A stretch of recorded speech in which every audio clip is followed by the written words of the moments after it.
آج دجالی فتنے کے بارے میں کچھ باتیں آپ کے گوش گزار کروں گا۔ پہلی بات یہ نوٹ کیجئے کہ یہ روایات صحیح مسلم میں بھی ہیں، جامع ترمذی میں بھی ہیں، سنن ابی داؤد میں بھی ہیں، سنن ابن ماجہ میں بھی ہیں، سنن نسائی میں بھی ہیں، مسند احمد ابن حنبل میں۔ یعنی یوں سمجھیے کہ صرف بخاری کو چھوڑ کر باقی صحاح ستہ کی تمام کتابوں میں اور بڑے جلیل القدر صحابہ سے یہ روایات ہیں۔ حضرت عبداللہ ابن عباس رضی اللہ تعالی عنہما حبر الامہ، حضرت عبداللہ ابن عمر رضی اللہ تعالی عنہما، حضرت ابو سعید خدری رضی اللہ تعالی عنہ، اور حضرت ابو الدرداء رضی اللہ تعالی عنہ۔ ان صحابہ سے ان کتب حدیث میں جو روایات مروی ہیں وہ یہ ہے کہ جو شخص دجالی فتنے سے محفوظ رہنا چاہے وہ سورہ کہف کی ابتدائی اور آخری آیات کی تلاوت۔ بعض روایات میں تو صراحت ہے ابتدائی اور آخری، بعض میں مطلقاً فرمایا گیا کہ 10 آیات سورہ کہف کی انسان کو دجال کے فتنے سے محفوظ۔ اس اعتبار سے جو تعلق ہے ان آیات کا دجالی فتنے کے ساتھ وہ گویا کہ احادیث صحیحہ سے ثابت ہے۔ نمبر 2 بات جو اب میں عرض کرنا چاہتا ہوں وہ یہ ہے کہ احادیث نبویہ ہی سے دجالی فتنے کے بارے میں جو باتیں ہمیں معلوم ہوتی ہیں وہ کیا ہے، دجال کے کیا اوصاف ہوں گے، کیا خصائص ہوں گے، دجالی فتنے کے کیا مظاہر ہوں گے، کیا آثار ہوں گے، کیا اثرات ہوں گے۔ اس کی وضاحت میں پہلے تو ایک بات نوٹ کر لیجئے، ایک ہے دجالی فتنہ، ایک ہے ایک شخص معین المسیح الدجال، ان دونوں میں فرق ہے۔ معلوم ایسا ہوتا ہے کہ ایک تو شخص ہوگا جس کا ظہور ہوگا، وہ شخص معین ہے، اور اگر احادیث کا تتبع کیا جائے تو معلوم ہوتا ہے کہ وہ یہود کا کوئی بہت بڑا لیڈر ہوگا، اور آخری زمانے میں قریب قیامت کا جو زمانہ ہے، قرب قیامت کا، اس میں جو بڑی عظیم جنگیں ہونے والی ہیں ان میں جب یہودیوں اور مسلمانوں کا مقابلہ ہوگا اور بہت کریٹیکل سٹیج پر وہ مقابلہ پہنچا ہوا ہوگا،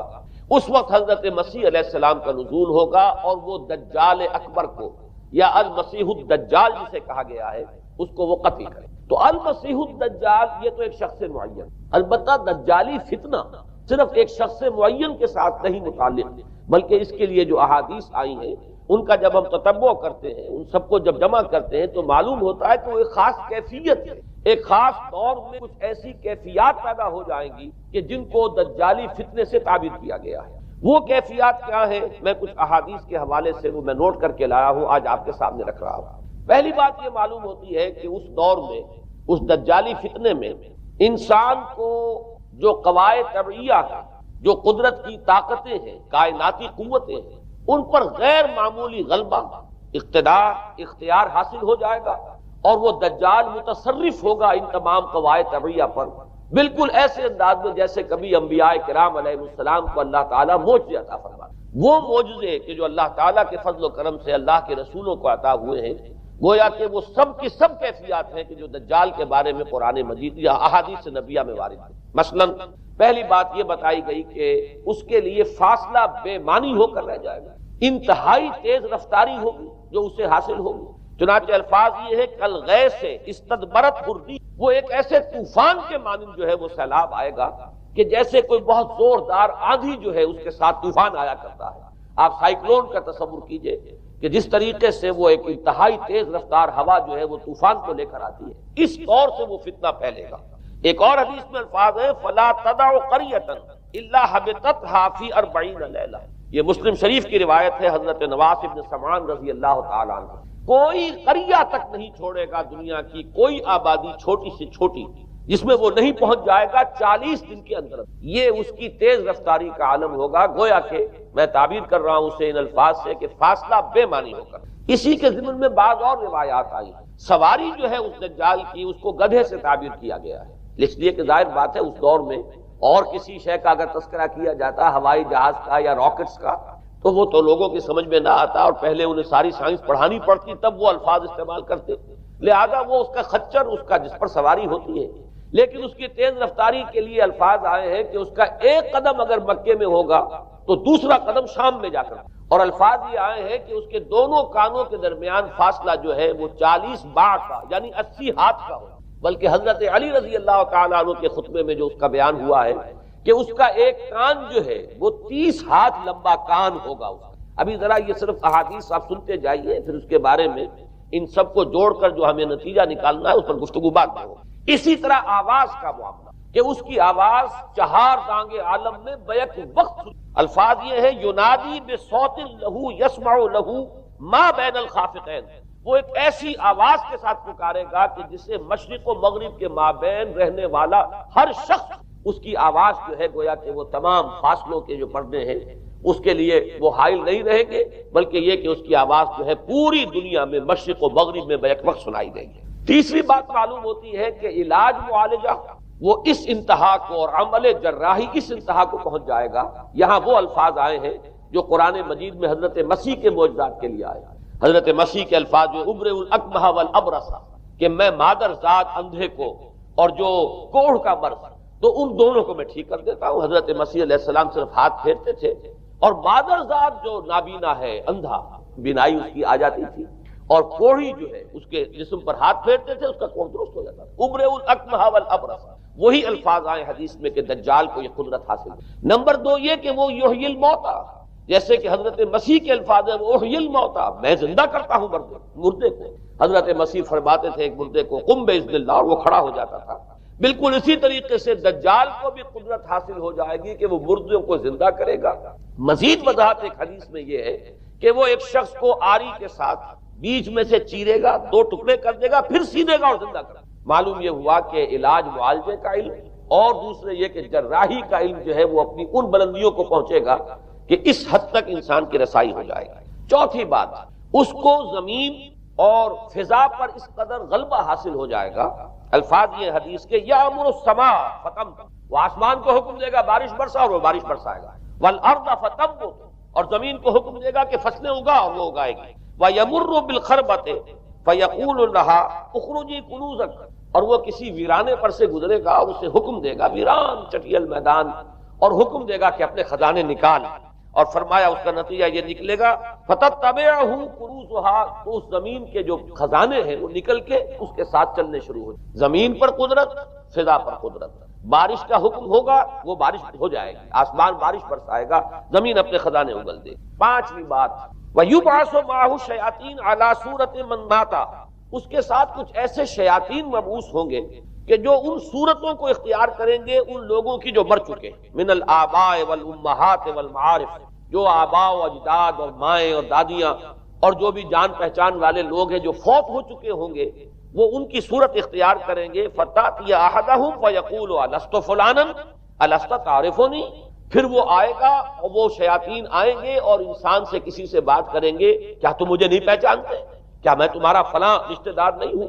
اپنی نشانیاں بیان کریں گے اور لوگ پہچانیں گے. یہ وہ احادیث ہیں کہ جن کا جو نتیجہ نکلتا ہے اس کو پہچان لیجئے. وہ نتیجہ یہ ہے کہ حضور صلی اللہ علیہ وسلم نے دجالی فتنے کے جو اوصاف بیان کیے یا جو علامات بیان کی، ان کا حاصل یہ ہے کہ سائنس اور ٹیکنالوجی کی وہ بلندیاں انسان کو حاصل ہو جائیں گی کہ جو چیزیں کبھی رسولوں کے معجزوں سے ظہور پذیر ہوتی وہ قوانین طبیعہ پر تصرف کے باعث خود انسان کرنے لگے. یہ ہے در حقیقت حاصل. چنانچہ آج آپ دیکھیے وہ جو اس کا گدھا ہے وہ ہمارے آج کل کے ہوائی جہاز ہے، اور آپ کو معلوم ہے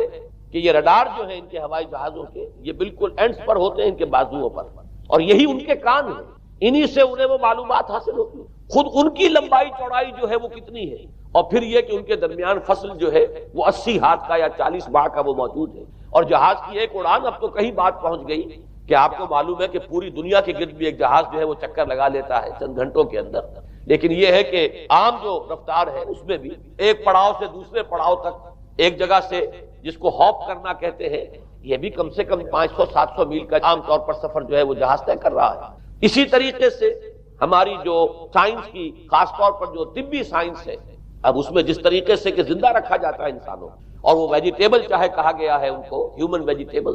لیکن یہ کہ دل کی دھڑکن بھی چلائے جا رہے ہیں، خوراک بھی پہنچا رہے ہیں، آدمی جو ہے وہ زندہ سال ہر سال تک زندہ پڑا رہا ہے. اور یہ کہ سرجری بعض جانوروں پر تو یہ بات ہو چکی ہے کہ کاٹے گئے ہیں اور پھر ان کو سی دیا گیا ہے، جوڑ دیا گیا ہے. یہ تمام جو بھی معجزے ہیں اس وقت سائنس دکھا رہی ہے. اسی طرح اگر یہ معجزہ دیکھنا ہو کہ زمین لقد جہاں کہیں کوئی آثار نہیں تھے کسی ایک پتے تک کے اگنے کے، اگر وہاں لہلہاتے ہوئے آپ کو چمن دیکھنے ہو تو ویسے سب سے پہلے تو یہ معاملہ ہوا تھا اسرائیل نے جو کر کے دکھایا تھا، لیکن اب تو آپ ابو ظبی چلے جائیے، سعودی عرب میں چلے جائیے. سعودی عرب کے اندر حال یہ ہے کہ آپ اگر ہوائی جہاز سے سفر کریں ریاض سے جدہ تک تو آپ کو جگہ جگہ بڑے سرکولر پیچز نظر آئیں گے جہاز سے نہایت، اور اس کے اندر جو ہے آرٹیفیشل اریگیشن کے ذریعے سے اور بہت عمدہ وہاں کاشت ہو رہی ہے اور بہت خوبصورت فارم ہیں وہ تمام کے تمام سرکولر پیچز، اس لیے کہ جو اریگیشن ہوتی ہے وہ ان ویلز کے ذریعے سے ہوتی ہے کہ جو ایک سرکل میں چلتے ہیں اور پانی کی وہ آرٹیفیشل بارش جو ہے وہ ہوتی رہتی ہے۔ باقی یہ کہ فضا سے آرٹیفیشل رین، یہ تو بہت ہی سادہ سی بات ہے کہ فضا کے اندر ایٹماسفیرک کنڈیشن کو ذرا تبدیل کیا جائے تو بارش آ جاتی ہے، اور باقی رہ گیا آواز کا یہاں سے وہاں جانا، وہ تو آواز ہی نہیں، اب تو آپ صورتیں دیکھ رہے ہیں۔ آپ کو نیو یارک میں بیٹھا ہوا خطاب کرے، آپ پوری دنیا کے اندر جہاں چاہیں وہ آل ورلڈ اینٹینا آپ کے پاس صرف ہونا چاہیے، باقی یہ کہ آپ دنیا کے کسی بھی گوشے میں بیٹھے ہوئے کسی شخص کا خطاب جو وہ سن سکتے ہیں۔ تو معلوم یہ ہوا کہ در حقیقت یہ جو دجالی فتنہ ہے، یہ جس کے اوصاف جو بیان کیے گئے، ابھی میں اس کو لفظ فتنہ سے تعبیر نہیں کر رہا، اسے جس چیز نے فتنہ بنایا وہ ابھی میں آپ سے عرض کروں گا، لیکن یہ جتنے اوصاف حدیث میں آئے، جتنی صفات بیان ہوئی، جو کوائف وہاں سامنے آ رہے ہیں، ان سب کا حاصل تو ایک لفظ میں یہ ہے کہ سائنٹیفک ڈیولپمنٹ اور ٹیکنالوجیکل ڈیولپمنٹ وہ اس درجے کی ہو جائے گی کہ قواعد طبیعیہ پر، فورسز آف دی نیچر پر انسان کو تصرف اور تسلط حاصل ہو جائے گا اور وہ انہیں استعمال کرے گا، اور اس طریقے سے اس کے اندر وہ ساری کی ساری کیفیات جیسے کہ آج ہم دیکھ رہے ہیں اپنی نگاہوں کے سامنے وہ پیدا ہو جائے۔ اب سوال یہ ہے کہ اس شے کو فتنہ کس چیز ہے، یہ بات سمجھ لیجیے۔ جہاں تک سائنسی ترقی کا تعلق ہے، تکنیکی ترقی کا تعلق ہے، یہ چیزیں فی الاصل فتنہ نہیں ہے، یہ تو وہ علم آدم الاسماء کلھا کا ظہور ہے۔ اللہ تعالیٰ نے ازل میں حضرت آدم علیہ السلام کو جو صلاحیت عطا فرما دی تھی، یہ ایکسفولیشن ہے اس کا ظہور ہے۔ جیسے کہ آم کی گٹھلی میں آم کا درخت ہے، لیکن ظاہر بات ہے کہ اس کو درخت بننے میں وقت لگتا ہے، پہلے وہ 2 پتے نکلتے ہیں، پھر وہ بڑھتا ہے معاملہ، کئی سال میں جا کر وہ درخت جو ہے وہ جوان ہوگا اور وہ پھل دے گا۔ اسی طریقے سے یوں سمجھئے کہ بالقوہ وہ علم حضرت آدم علیہ السلام کو دے دیا گیا، یعنی وہ صلاحیتیں ودیت کر دی گئی، وہ فیکلٹیز، سمع اور بصر اور فؤاد، دیکھو سنو نتیجہ نکالو اور آگے بڑھو۔ آپ نے چیز دیکھی، ایک سنی، نتیجہ نکالا، اس کو نوٹ کیا، آگے بڑھے، پھر کوئی چیز دیکھی، پھر کوئی سنی، اپنے سابق جو نتیجہ آپ نے نکال کر محفوظ کیا تھا اپنی میموری میں، اس کے ساتھ اس کو ٹیلی کیا، کوئی اور نتیجہ نکل آیا اور آگے بڑھے۔ تو یہ تو سٹیپ بائی سٹیپ، قدم با قدم انسانی علم آگے بڑھ رہا ہے۔ یہ ہرگز فتنہ نہ ہوتا، میرے الفاظ پر توجہ کیجئے، اگر اس کے ساتھ متوازن طور پر ایمان اور روحانیت کا ارتقا بھی ہو، اگر اس کے ساتھ اللہ کی معرفت، اللہ کی محبت، آخرت کا ایمان، منزل انسان کی جو ہے وہ آخرت ہے، دنیا نہیں ہے، اگر یہ چیزیں ساتھ کے ساتھ ہوتی تو یہ ہرگز فتنہ نہیں۔ فتنہ در حقیقت اسے جس نے بنایا ہے وہ یہ ہے کہ کچھ ایسے اسباب ہوئے ہیں، اور وہ اسباب آج مجھے بیان کرنے کہ در حقیقت موجودہ عیسائیت اس کا سب سے بڑا سبب ہے۔ اس کے نتیجے میں ایک بہت بڑا گیپ ہے، اپالنگ گیپ ہے، بڑا مہیب خلا ہے، بڑی وسیع خلیج ہے جو حائل ہو چکی ہے کہ ایمان اور روحانیت ختم ہوتے چلے گئے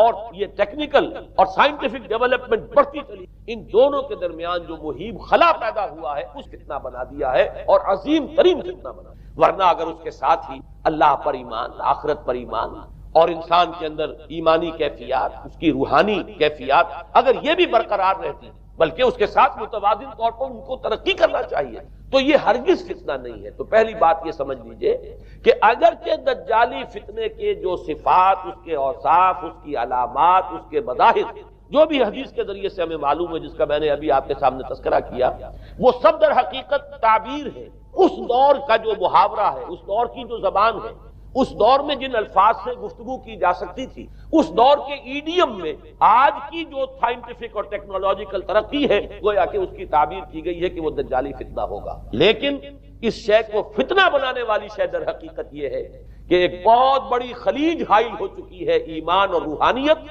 اور دوسری طرف سائنٹیفک اور ٹیکنالوجیکل ڈیولپمنٹ میں ان دونوں کے درمیان اتنا بعد اور فصل پیدا ہو گیا ہے کہ جس کی وجہ سے اس نے فتنے کی شکل اختیار کی۔ اس کا سبب کیا ہے، آج ہمیں اس پر غور کریں۔ دیکھیے حضرت مسیح علیہ السلام کا دین، اور جیسا کہ میں نے عرض کیا، اس سورہ کہف کے پہلے رکوع میں تذکرہ انہی کا ہو رہا ہے، وَيُنذِرَ الَّذِينَ قَالُوا اتَّخَذَ اللَّهُ وَلَدًا مَا لَهُم بِهِ مِنْ عِلْمٍ وَلَا لِآبَائِهِمْ كَبُرَتْ كَلِمَةً تَخْرُجُ مِنْ أَفْوَاهِهِمْ يَقُولُونَ إِلَّا كَذِبًا فَلَعَلَّكَ بَاخِعٌ نَفْسَكَ عَلَىٰ آثَارِهِمْ إِن لَّمْ يُؤْمِنُوا بِهَٰذَا الْحَدِيثِ أَسَفًا۔ ان آیات کا پہلے ترجمہ آپ سن لیجئے جو پہلی آیات ہے ان کا ترجمہ ہم کر چکے ہیں۔ کل حمد اس اللہ کے لیے ہے جس نے اپنے بندے پر کتاب نازل فرمائی اور اس میں کوئی کجی نہ رکھی، جو بالکل سیدھی ہے اور خبردار کرتی ہے ایک ایسی بڑی عظیم اور مہیب جنگ سے کہ جو خاص اللہ کی طرف سے ہوگی، اور بشارت دیتی ہے مومنین کو جو نیک عمل کریں کہ ان کے لیے بہت بڑا اور بہت عمدہ اجر ہے۔ ماکثین فیہ ابدا، وہ اس میں رہیں گے ہمیشہ ہمیشہ۔ وَيُنذِرَ الَّذِينَ قَالُوا اتَّخَذَ اللَّهُ وَلَدًا، اب دوہرا کر بات آئی، اور تاکہ خبردار کر دے ان کو جنہوں نے یہ کہا کہ اللہ نے کسی کو اپنا بیٹا بنایا ہے۔ مَا لَهُم بِهِ، نہیں ہے ان کے پاس اس کے بارے میں کوئی علم،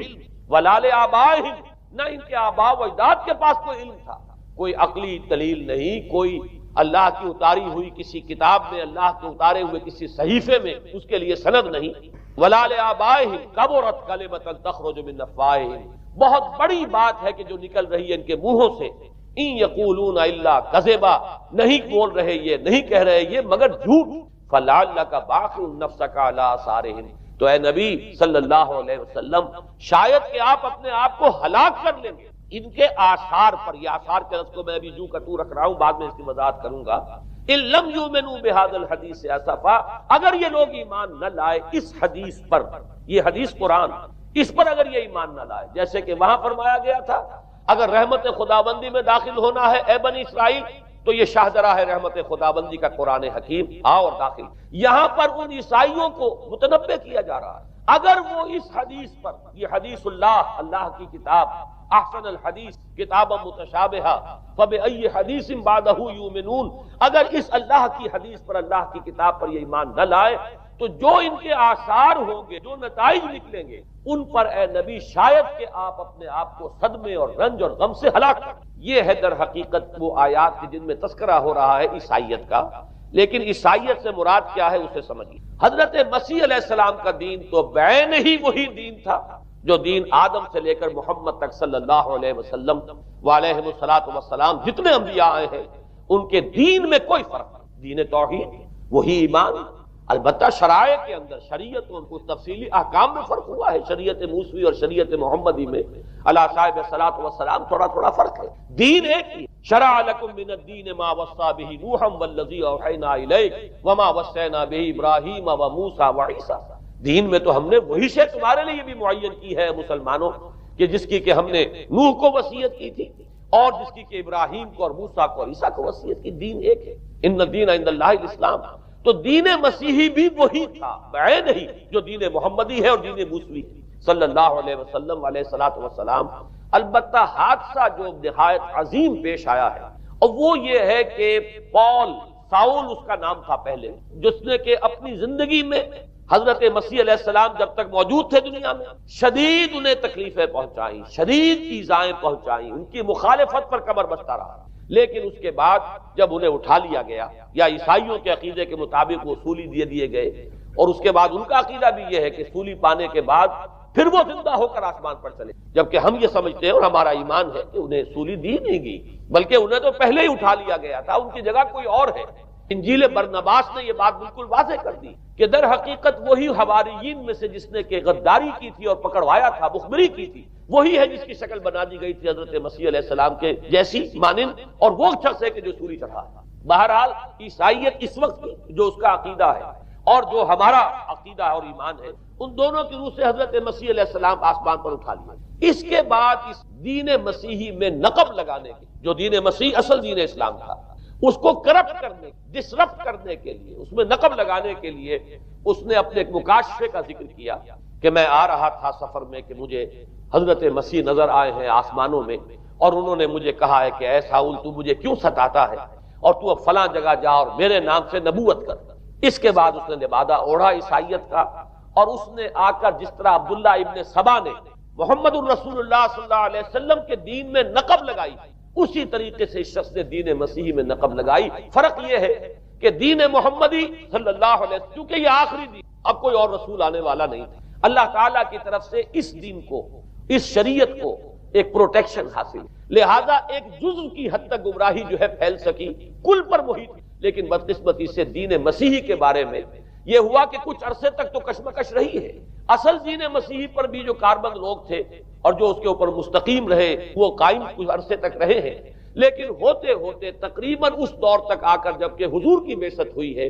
اصل دین مسیح کے ماننے والے تقریباً ختم ہو چکے تھے، شاذ لوگ رہ گئے تھے، اور ان میں بھی یہ جرأت نہیں تھی کہ اپنے اصل دین کا وہ اظہار کر سکیں، بلکہ ہوتے ہوتے ان 600 سالوں کے اندر یہ ہوا کہ وہی پالزم جو ہے در حقیقت اس نے ہی مسیحیت کی شکل اختیار کر لی۔ یہ پالزم جو ہے یہ ہے در حقیقت، یوں سمجھیے کہ ادیان عالم کی تاریخ میں سب سے زیادہ گمراہ کن مذہب، جس کا رد عمل پیدا ہوا ہے یورپ میں، جس نے کہ اس دجالی فتنے کی شکل اختیار کی ہے۔ میں یہ چاہتا ہوں کہ اس کے ضمن میں چند باتیں آج آپ کے سامنے رکھوں۔ پال نے جو دین مسیحی میں یا دین اسلام میں جو صحیح دین ہے اللہ کا،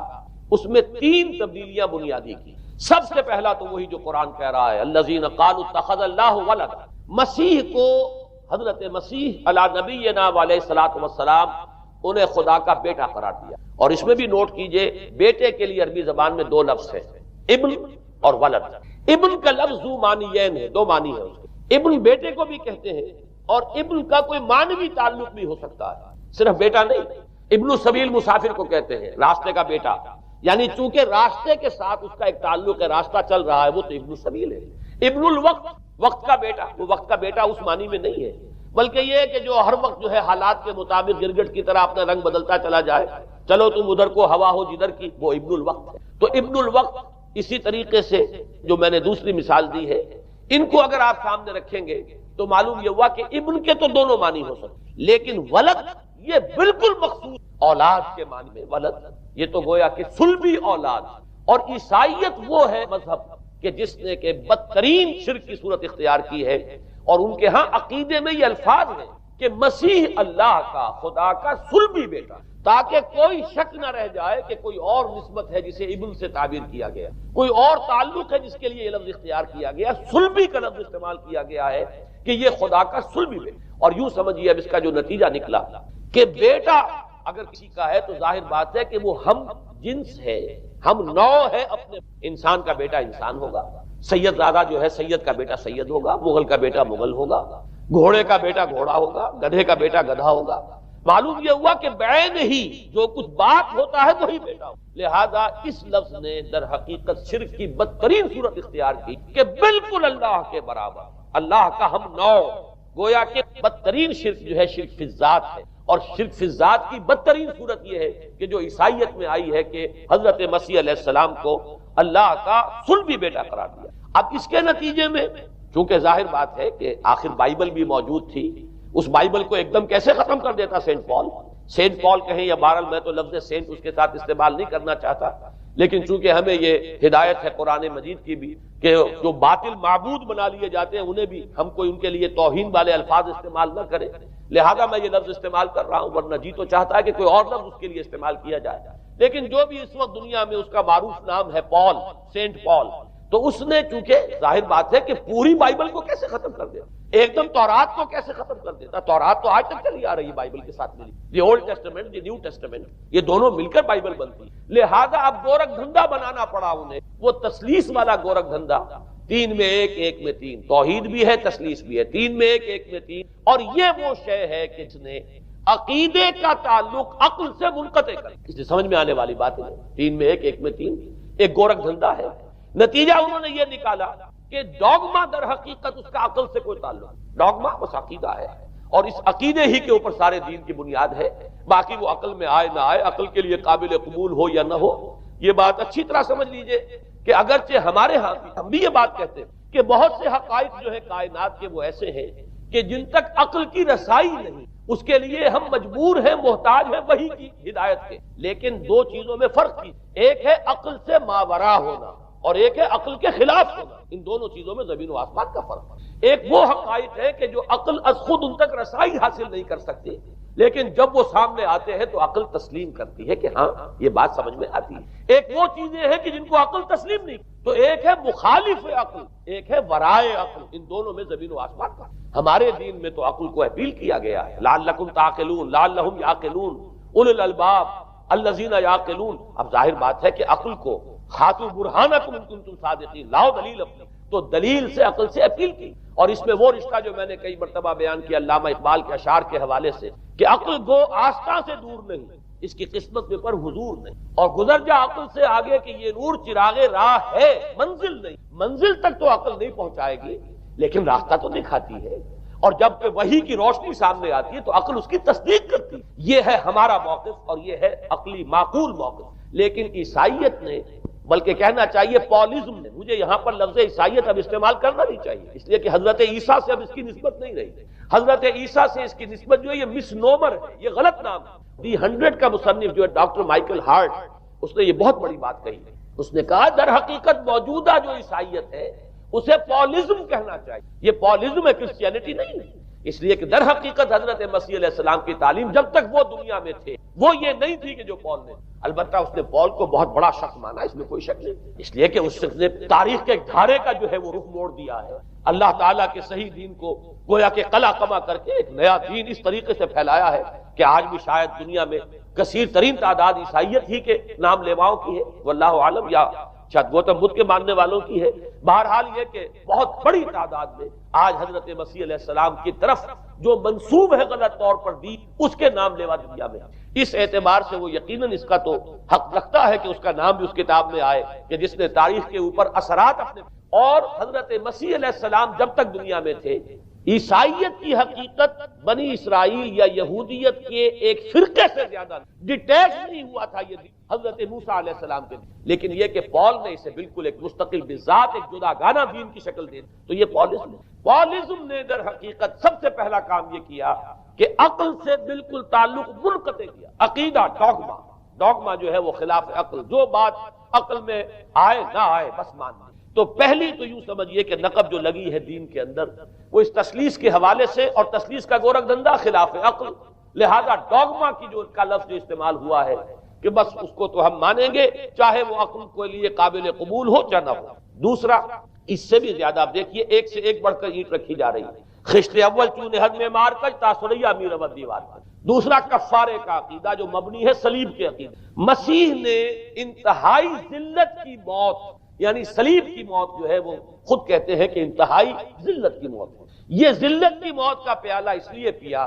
تاکہ اس کے ماننے والوں کی طرف سے کفارہ ادا ہو جائے۔ مسیح کفارہ ادا کر چکا ہے، اب جو شخص بھی مسیح کو مان لے گا اس کی گویا کہ نجات ہو گئی، اس کا عمل سے کوئی تعلق، عمل ہو نہ ہو، بد کردار ہو، اچھا کردار والا ہو، نیک ہو، بھلا ہو، جیسا بھی ہو، برا ہو، بدماش ہو، لچا ہو، لفنگا ہو، مسیح کو مان لے، صرف ماننے پر، اس لیے کہ مسیح تو اس کی طرف سے کفارہ پیش کر چکا، سارے گناہوں کا کفارہ جو ہے مسیح نے انتہائی ذلت آمیز موت جو ہے قبول کر کے گویا کہ اپنے ماننے والوں کے تمام گناہوں کا کفارہ دیا۔ یہ دوسرا عقیدہ، اس کا نتیجہ کیا نکلا؟ تسلیس نے عقل سے تعلق توڑ دیا تھا مذہب کا، اس نے عمل سے تعلق، ڈوگما ہی ڈوگما ہے، نہ عقل سے کوئی تعلق نہ عمل سے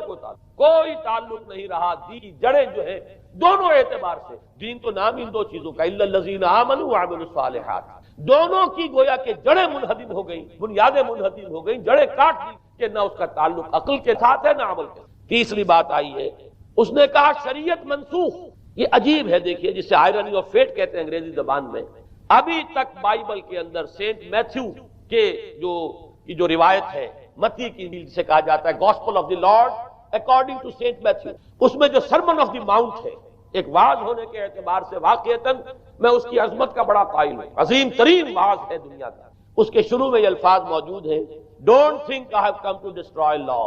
ہرگز یہ نہ سمجھنا کہ میں شریعت کو ختم کرنے آیا۔ وہ یہ کہہ کر گئے تھے کہ شریعت موسی تم پر لاگو رہے گی، عائد رہے گی، لیکن پال نے تیسرا نقب لگایا شریعت ساقط کر، اس کی ضرورت کیوں محسوس ہوئی یہ بھی سمجھ لیجیے۔ حضرت مسیح یہ کہہ کر گئے تھے کہ میں صرف بنی اسرائیل کے لیے آیا ہوں، میں اسرائیل کے گھرانے کی کھوئی ہوئی بھیڑوں کی تلاش میں آیا ہوں، انجیل میں یہ الفاظ آج بھی۔ حضرت مسیح نے اپنے حواریین کو جب بھیجا ہے کہ اب جاؤ تبلیغ کرو میری طرف سے، اس کی ہدایتوں میں ایک ہدایت یہ بھی ہے کہ تمہیں صرف اسرائیلیوں تک تبلیغ کرنی ہے، باہر نہیں، میں صرف اسرائیلیوں کی طرف رسول بنا کر بھیجا گیا ہوں، یہ الفاظ بھی موجود ہیں۔ اگرچہ اس وقت کے انجیل میں جو الفاظ ہیں وہ تو میں سمجھتا ہوں کہ حضرت مسیح علیہ السلام کے شایان شان نہیں ہے، وہاں کوئی نہ کوئی تحریف ہوئی ہے لفظی، اس لیے کہ وہاں تشبیہ دی گئی ہے کہ کوئی اپنے بچے کے حصے کی روٹی جو ہے کتے کے آگے نہیں ڈالتا، گویا کہ جینٹائلز جو ہیں غیر بنی اسرائیلی، انہیں اس جملے کی روح سے انہیں کتوں سے تشبیہ دی جا رہی ہے کہ میرے پاس میرے بچوں کے حصے کی روٹی ہے، میرے بچے ہیں اسرائیلی، میری روٹی جو ہے یہ جو میرے پاس ہے وہ اسرائیلیوں کے لیے ہے، کوئی اپنے بچوں کے حصے کی روٹی کتے کو نہیں کھلاتا۔ یہ جملہ تو میں سمجھتا ہوں حضرت مسیح کا نہیں ہو، لیکن یہ ہدایت کہ تمہیں تبلیغ صرف اسرائیلیوں میں کرنی ہے، یہ قرآن مجید کی روح سے ثابت ہے، اس لیے کہ قرآن بھی یہ کہتا ہے کہ رسولاً الی بنی اسرائیل، حضرت مسیح علیہ السلام رسول بنا کر بھیجے گئے تھے بنی اسرائیل کے، اس لیے کہ وہ یوں سمجھیے کہ جسے ہمارے ہاں عام اصطلاحات میں علماء کہا کرتے ہیں تاج و تخت ختم نبوت، وہ تاج و تخت ختم نبوت تو ابھی منتظر تھا محمد الرسول اللہ صلی اللہ علیہ وسلم کی آمد کا، کہ وہی آئیں گے تو انہی کی بعثت ہوگی پوری نوع انسانی کی۔ آپ سے پہلے کسی رسول کی بعثت پوری نوع انسانی کی طرف نہیں ہوئی بشمول حضرت مسیح علیہ السلام۔ ہر جو ہے رسول جو آیا ہے آپ سے پہلے اپنی اپنی قوموں کی طرف آیا ہے، لیکن اس پول نے کیا کیا؟ پہلے تو یہ اصول توڑا، ہم اس دین مسیحی کی یا جو پولزم ہے اس کی اب تبلیغ کریں گے غیر اسرائیلیوں میں، وہاں انہیں دقت پیش آئی، شریعت موسوی بڑی بھاری شریعت ہے، اب وہ بھاری شریعت جو ہے اس کو قبول کرنا تو لوگوں کے لیے آسان نہیں ہے۔ انہوں نے یہ کیا کہ یہ شریعت تم پر ثابت، شریعت کا بوجھ تم پر نہیں، برڈن آف لا یہ تمہارے لیے۔ اور میں یہاں مثال دے دینا چاہتا ہوں، بین ہی تاریخ نے اپنے آپ کو دہرایا ہے، عبداللہ ابن سبا نے جو فتنہ شروع کیا تھا ہمارے ہاں، ہماری تاریخ میں جو اس کے اثرات پھر پیدا ہوئے ان میں سے ایک جو ہے وہ شکل اسماعیلیت والی ہے، کہ اسماعیلیت نے بھی بعین ہی یہی شکل اختیار کی۔ ہندوستان میں آ کر جب اسماعیلی داعیوں نے جب تبلیغ کی ہے تو شریعت ساقط کر دی۔ آج آپ کو جو اسماعیلی ملیں گے ان کے ہاں کوئی شریعت نہیں ہے، کوئی نماز نہیں، مسجد ان کی ہوتی نہیں، جماعت خانہ ہوتا ہے، وہ کلب گھر ہے، آتے ہیں جمع ہوتے ہیں کھانا کھاتے ہیں، اللہ اللہ خیر صلی اللہ کو باتیں چیتیں کرتے ہیں، ان کے اوپر شریعت ہے ہی نہیں، نہ روزہ ہے نہ نماز ہے۔ اور بعین ہی وہی جو اختیارات میں ابھی آپ کو بتاؤں گا کہ جو پوپ کے ہیں وہی ان کے امام حاضر کے اختیارات ہیں۔ بہرحال تیسری نقب جو میں نے عرض کیا آپ سے وہ یہ تھی کہ شریعت منسوخ، اس کا نتیجہ کیا نکلا؟ اب دیکھیے ذرا غور کیجئے، ایک بہت بڑا خلا پیدا ہو گیا، وہ خلا کون پر کرے؟ شریعت کے بارے میں سارے اختیارات اب پوپ کو، وہ جس چیز کو چاہے حلال کر دے، جس چیز کو چاہے حرام کر دے، جس چیز کو چاہے قرار دے دے کہ یہ ممنوع ہے، جس چیز کی چاہے اجازت دے دے، اس لیے کہ اب شریعت تو رہی نہیں، خلا ہے، اس میں سوالات تو پیدا ہو گئے، یہ کام کیا جائے یا نہ کیا جائے، کون کرے گا؟ تو جب شریعت ختم ہوئی تو سارا اختیار پوپ کے ہاتھ میں۔ یہ میں بعد میں ذرا اور تفصیل سے بتاؤں گا کہ کیسے کیسے اختیارات پھر مذہبی طبقے کے ہاتھ میں آئے ہیں۔ اس کے نتیجے میں تاریخ انسانی میں worst form of theocracy, theocracy کسے کہتے ہیں جو آج کی اصطلاح میں گالی،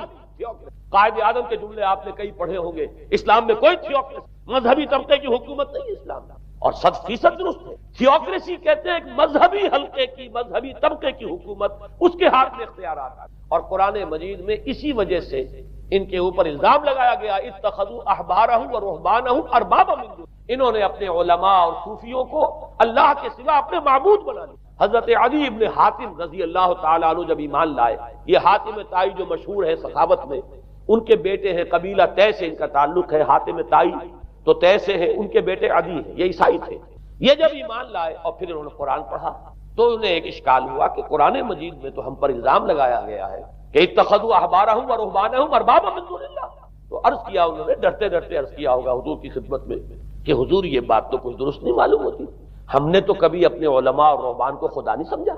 وہ اس مغالطے میں تھے کہ جب تک سجدہ نہ کیا جائے شاید خدا نہیں مانا گیا۔ حضور نے پوچھا کیا ایسا نہیں ہے کہ جس چیز کو وہ حلال کہتے تم حلال مان لیتے ہو، جس چیز کو حرام کہتے ہیں حرام مان لیتے؟ جی ہاں یہ تو ہے، یہی تو فرمایا اربابا من دون اللہ ہے۔ تحلیل و تحریم کا اختیار صرف اللہ کا، یا اللہ کے نمائندے کی حیثیت سے اس کے رسول کے پاس ہے جس کو وحی آتی ہے، اس کے بعد کسی کو اختیار نہیں۔ اجتہاد کر سکتا ہے لیکن اجتہاد کے لیے دلیل دینی ہوگی، نص سے، کتاب اللہ سے کوئی دلیل لاؤ، سنت رسول اللہ سے کوئی دلیل لاؤ، استنباط کرو، عقل سے بات کرو، لیکن یہ ہے کہ تحلیل و تحریم یہ خدائی اختیار ہے، اللہ کے ہاتھ میں اس کا اختیار ہے، اور اللہ کے نمائندے کی حیثیت سے زیادہ یہ اللہ کے رسولوں کے ہاتھ میں اختیار آتا ہے، اس کے علاوہ کسی کے لیے، کسی اور کے لیے یہ مان لیا گیا تبھی تو ان کو خدا بنا لیا گیا۔ اسی معنی میں آج کی جمہوریت جو ہے وہ بدترین شرک ہے کہ یہاں یہ تسلیم کیا جاتا ہے کہ ساورنٹی جو ہے وہ عوام کی، ساورنٹی آف دی پیپل، کیا معنی ہے کہ عوام کے نمائندے جو چاہیں قانون بنا دیں، جس چیز کو چاہیں حلال ٹھہرائیں، جس چیز کو چاہیں حرام ٹھہرائیں، ان کے پاس حلت و حرمت کے جو پورے اختیارات ہیں ان کے پاس آ گئے۔ یہی تو خدائی مقام ہے، خدا کا مقام دے دیا گیا، اس سے بڑا شرک کیا ہوگا؟ در حقیقت حاکمیت غیر اللہ اس دور کا سب سے بڑا شعبہ. تو وہاں یہ حق جو ہے دے دیا گیا علماء کے ایک طبقے کو، پوپ. تو گویا کہ تاریخ انسانی کی بدترین تھیوکریسی، بدترین مذہبی استبدادی حکومت قائم ہوئی. اس کے حوالے سے میں کچھ تاریخی حوالے بھی اب آپ کے سامنے رکھتا ہوں. دیکھیے جب تک پال نے یہ کام شروع کیا ہے تو تقریباً 3 صدیوں تک تو یہ صرف ایک مذہبی تبلیغ کا کام ہوا. انہوں نے کوششیں کی، محنتیں کی، پیغام پہنچایا، اور جیسا کہ میں عرض کر چکا ہوں اس وقت تک گڈمٹ پال کے ماننے والے بھی تھے اور حضرت مسیح کے جو اصل صحابہ تھے جو ان کے حواریین تھے ان کے ماننے والے بھی تھے. لہذا کشمکش ان کے اندر بھی چل رہی تھی. لیکن ظاہر بات ہے کہ حضرت مسیح کے اصل حواریین وہ تو اول تو یہ کہ اپنی گفتگو رکھ رہے تھے محدود بنی اسرائیل تک. نمبر 2 یہ کہ انہوں نے تو شریعت کو ساقط نہیں مانا. جنگل کی آگ کی طرح جو مسیحیت پھیلی ہے وہ پالیزم والی اس لیے کہ اس میں تو کوئی شریعت کا کوئی بوجھ نہیں، کوئی حلال نہیں، کوئی حرام نہیں، کوئی نماز نہیں، کوئی روزہ نہیں. لہذا یہ تیزی کے ساتھ پھیلی اور 300 برس تک تو ایک کشمکش جو ہے جاری رہی. انہوں نے تبلیغیں کی، مصائب جھیلے، کشمکش اندر بھی چلی باہر بھی چلی. لیکن اس کے بعد قیصر روم کانسٹنٹائن، قسطنطین جسے کہتے ہیں، جس کا یہ قسطنطنیہ ہے، کانسٹنٹائن، اس نے یہ محسوس کیا بالکل اکبر کی جیسے اکبر نے محسوس کیا تھا کہ میری مملکت کے اندر یہ مذہبی تصادم جو ہے یہ سب سے بڑی یوں سمجھیے کہ انسٹیبلٹی کا سبب ہے. لہذا ان تمام مذہبوں کو ایک ہاون دستے میں ڈال کے کوٹ پیس کر ایک بناؤ. وہ جو دین اکبری یا دین الہی جو اس نے کیا تھا اس سیاسی مصلحت کی وجہ سے کہ یہ ہندو مسلم تصادم اور دوسرے مذاہب کا ٹکراؤ جو ہے وہ ہندوستان کو ایک سیاسی وحدت اور ایک اپنی سیاسی عظمت کی طرف پیش قدمی کرنے کا جو راستہ ہے اختیار کرنے سے روکتا ہے. لہذا یہ کام کیا جائے. یہی قسطنطین نے اس نے جب دیکھا بڑی کشمکش اس نے خود عیسائیت اختیار کیا. عیسائیت کون سی اختیار کی؟ پالیزم والی. ظاہر بات ہے اس کے لیے بھی اصل عیسائیت اختیار کرنا جو مشکل تھا، پالیزم والی. اور اس کے بعد یہ اب اسٹیٹ کی جو مشینری تھی، جو طاقت تھا، جو دباؤ تھا، اس کے حوالے سے اب یہ مسیحیت جو ہے پورے رومن امپائر کے اندر اب یہ بڑی تیزی کے ساتھ جس کو کہنا چاہیے اس کا ایک نظام قائم ہوا اور جو مذہبی طبقہ تھا اس کا اقتدار مستحکم. اس کے باوجود 200 برس اور گزرے. یونان چونکہ بہت بڑا مرکز تھا علم کا، فلسفے کا، سائنس کا، حکمت کا. آپ کو معلوم ہے یہ تمام ارسطو ہو، افلاطون ہو، یہ سب یونان کے ہیں، ارشمیدس ہو، یہ تمام کے تمام جو بھی ہے. تو سائنس اور فلسفہ دونوں اس کا گہوارہ یونان تھا. یونانی حکماء اعتراض کرتے تھے. لہذا سن 529 اس کو نوٹ کر لیا. جسٹینین ایک قیصر تھا اب قسطنطین کے 200 برس بعد. اس نے اپنی پوری مملکت میں فلسفہ اور سائنس کی تعلیم حرام قرار دی. کوئی نہ فلسفہ پڑھ سکے گا نہ سائنس. جو فلسفہ پڑھے گا اس کو مرتد قرار دے دیا گیا اور زندہ آگ میں جلا دیا گیا. انکوزیشن کورٹس قائم ہوئی. وہ صرف مذہبی عدالتیں اس لیے قائم ہوئی کہ جس کے بارے میں معلوم ہو جائے کہ یہ فلسفہ پڑھتا ہے یا یہ سائنس پڑھتا ہے. اس لیے کہ فلسفہ اور سائنس دونوں جڑ کاٹتے ہیں اس ڈوگما کی. وہ ڈوگما جو پالیزم والا ڈوگما ہے اس کی جڑ کھودنے والی ہے دونوں چیزیں. اور چونکہ وہ دونوں عقل کو اپیل کرتی ہیں، یہ ڈوگما عقل کے متضاد ہے. لہذا مذہب کا تحفظ اسی طرح ہو سکتا ہے کہ اب ان دونوں کو بالکل ممنوع قرار دے دیا جائے. یوں سمجھیے کہ تقریباً 1000 برس یورپ میں، چونکہ سب سے بڑی امپائر یہی تھی، یورپ میں فلسفہ اور حکمت اور یہ سائنس کی تعلیم ممنوع ہے. یہ ہے در حقیقت سب سے پہلا کام جو جسٹینین نے کیا 529. اس کے بعد آگے چل کر پوپ کا جو اقتدار ہے وہ اتنا زبردست بنا ہے. پوپ کو اختیار حاصل ہو گیا جس چیز کو چاہے وہ قانون کا درجہ دے. اس لیے کہ شریعت تو ہے نہیں، خلا پوپ کون کرے گا؟ پوپ. پوپ کو اختیار حاصل ہو گیا وہ جس کے گناہ چاہے معاف کرے. اب دیکھیے اگرچہ ویسے تو گناہ پہلے ہی معاف ہو گئے کہ جس نے مسیح کو مان لیا گناہ تو معاف ہو گئے اگلے پچھلے سب، لیکن یہ کہ پھر بھی ایک خلش رہ جاتی ہے انسان کے دل میں. چونکہ ایک اخلاقی حص انسان کے اندر اللہ نے پیدا کی ہوئی ہے. جب کوئی شخص کرتا ہے، کوئی بدکاری کرتا ہے، کوئی چوری کرتا ہے، ڈاکہ ڈالتا ہے، تو وہ جو ایک کانشنس ہے وہ جو پرک کرتا ہے اس کو بھی ختم کرنے کے لیے اگر پوپ یا کارڈینل یا اس کے کسی نمائندے کے سامنے جا کر اعتراف گناہ کر لو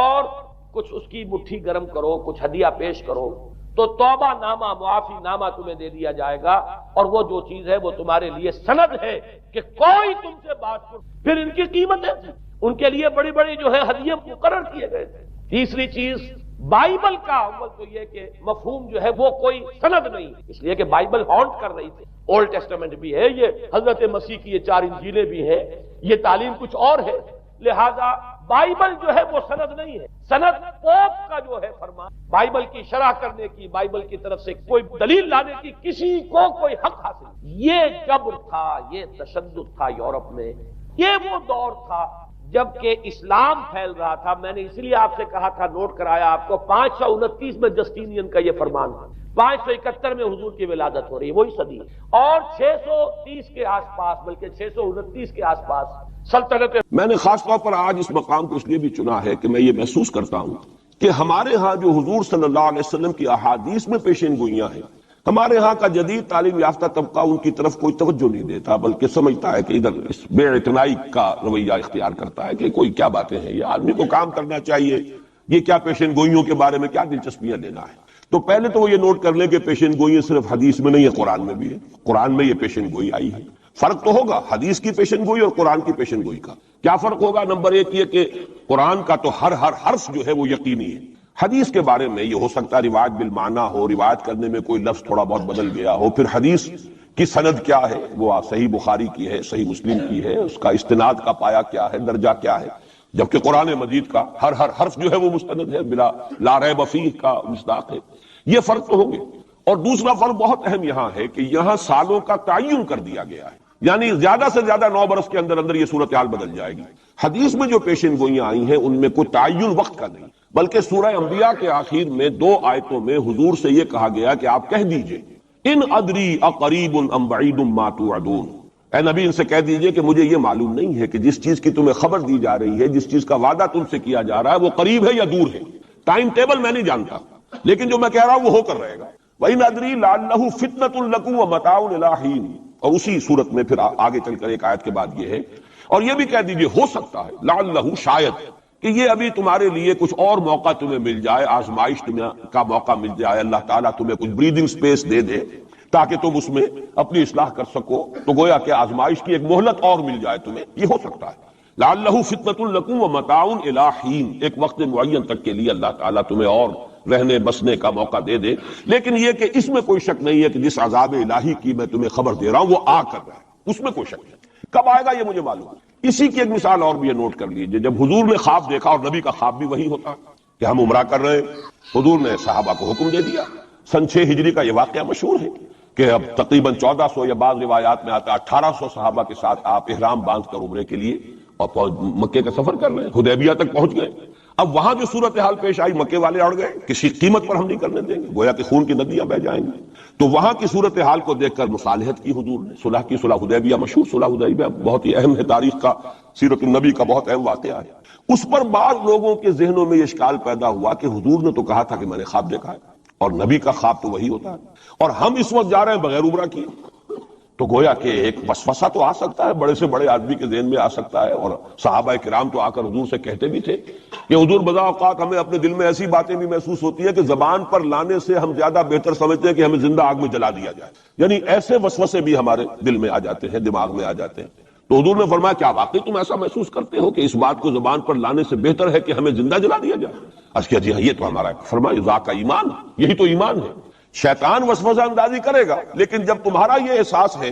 کہ یہ بات اتنی بری ہے کہ مجھے زندہ جلا دیا جائے، یہ میرے لیے اہون ہے، ہلکا ہے بنسبت اس کے کہ میں اس بات کو زبان پر لاؤں، تو ثبوت ہے کہ ایمان موجود ہے. ریئیکٹ کا کون سی شے کر رہی ہے اس کے خلاف جو رد عمل پیدا ہوا وہ ایمان سے ہے نا، تو یہ تو پھر ایمان کا ثبوت ہے. یہ آپ نے اطمینان دینا. تو وسوسے بعض صحابہ کے ذہنوں میں یہ بھی پیدا ہوئے. تو حضور نے فرمایا تھا کہ میں نے کہا تھا کہ ہم کریں گے عمرہ، لیکن میں نے یہ کب کہا تھا کہ اسی سال ضرور کریں گے. گویا کہ ٹائم ٹیبل میں فرق ہو سکتا ہے، یعنی جہاں تک اللہ کا فرمان ہے اس میں ٹائم ٹیبل کا بھی فرق نہیں ہوگا، ناممکن ہے. لیکن نبی کی پیشین گوئیوں میں یا خبروں میں ٹائم ٹیبل کے اندر فرق واقع ہو سکتا ہے کہ اس سال نہیں ہوا، اگلے سال پھر اس کو عمرہ قضا کہتے ہیں. قریش نے یہ مان لیا تھا کہ اس سال تو آپ جائیے، ہماری پریسٹیج جو ہے وہ اسی طرح قائم رہتی ہے، ورنہ تو گویا کہ ہم بالکل ہی آپ کے سامنے بچ گئے اور ہم نے گویا کہ بالکل ہی شکست مان لی. اس سال تو آپ جائیں، اگلے سال آئیے. 3 دن کے لیے ہم مکہ خالی کر دیں گے، بالکل ہم چلے جائیں گے پہاڑوں میں، آپ مکے میں رہیں 3 دن اور جس طرح چاہیں طواف کریں اور عمرہ کریں. بہرحال اگلے سال پھر وہ عمرہ ہوا، اسے عمرہ قضا کہتے ہیں. یہ بھی میں نے مثال دی ہے کہ ٹائم ٹیبل کا جہاں تک تعلق ہے، حضور کی دی ہوئی پیشین گوئیاں جو ہیں اس کے بارے میں ہم تعین نہیں کر سکتے کہ یہ کب ہوگا.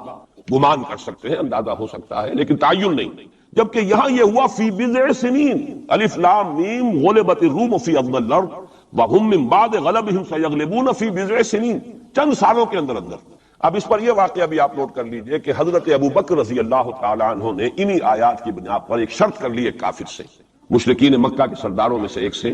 کہ 3 سال کی شرط انہوں نے لگا دی، کم سے کم مدت جو ہوتی ویزا کی 3 سال، کہ 3 سال کے اندر اندر اگر یہ صورتحال تبدیل نہ ہوئی تو میں 100 اونٹ تمہیں دوں گا، اور اگر قرآن کی پیشن گوئی درست ہو گئی تو تم 100 اونٹ مجھے دو گے۔ اور اس وقت تک اس طرح کی شرط لگانا ابھی حرام نہیں ہوا تھا، چونکہ شریعت کے احکام تفصیلی تو آئے نہیں تھے، ابھی تو نہ شراب حرام تھی نہ جوا حرام تھا، تو اس طرح کی شرط لگانا کس طرح کوئی حرام والی بات تو تھی نہیں۔ لیکن حضور نے فرمایا کہ نہیں ابو بکر، یہ تم نے غلطی کی، جب ویزا کا اطلاق 3 سے 9 تک پر ہوتا ہے تو تم 9 سال کی کرو، تم اونٹوں کی مقدار بڑھا دو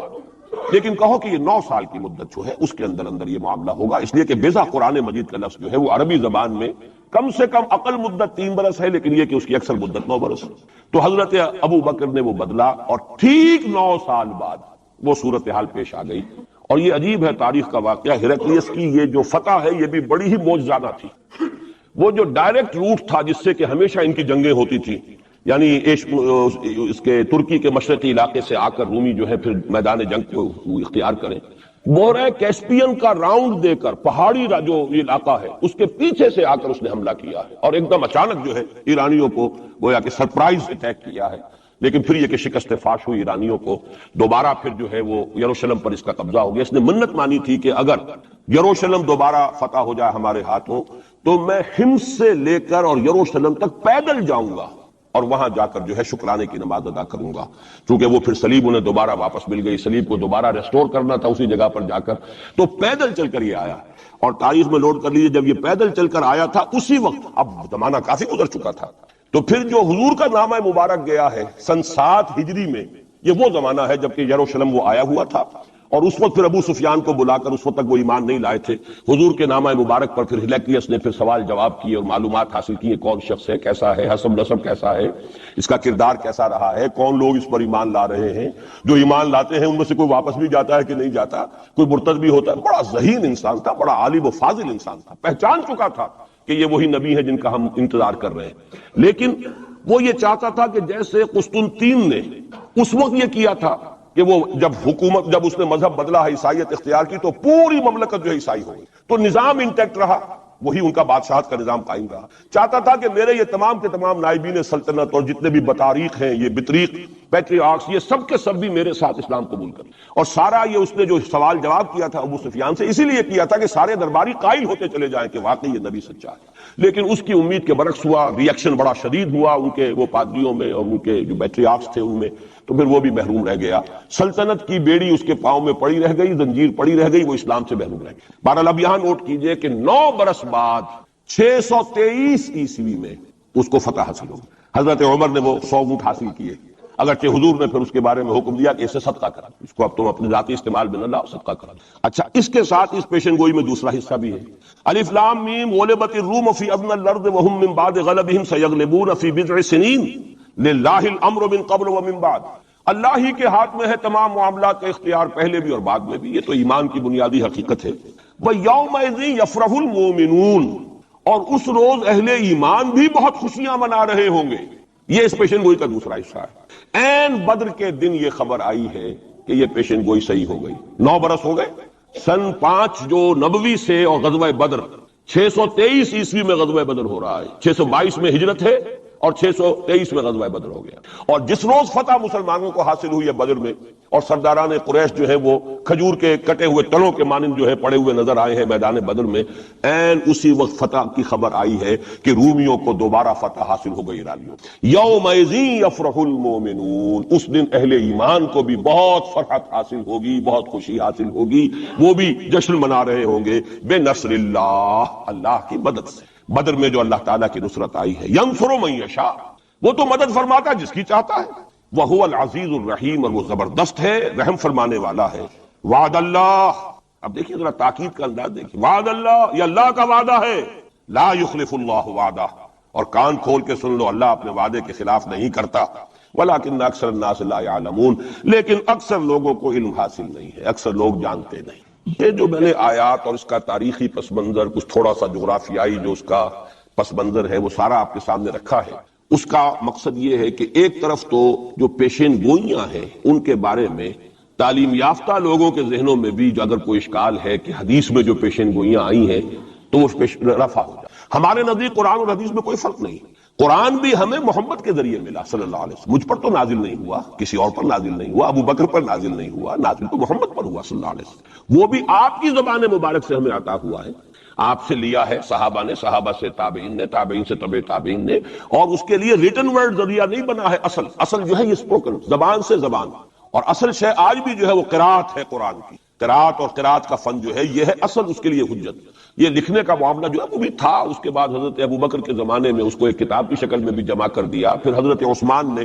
اس کو ایک رسم الخط پر بھی تمام امت کو جمع کر دیا. یہ بھی بڑی قیمتی چیزیں ہیں. لیکن اصل جو ہے میڈیم قرآن مجید کا منتقل ہونا کہ قلب محمد پر نازل کیا جبرائیل نے، انہ نزلہ علی قلبک، پھر لسان محمد سے صلی اللہ علیہ وسلم حاصل ہوا صحابہ کو، پھر صحابہ کی زبانوں سے، پھر یہ تابعین کو، تبع تابعین کو. تو یہ منتقل ہوتا آ رہا ہے. اور ہمارے ہاں جو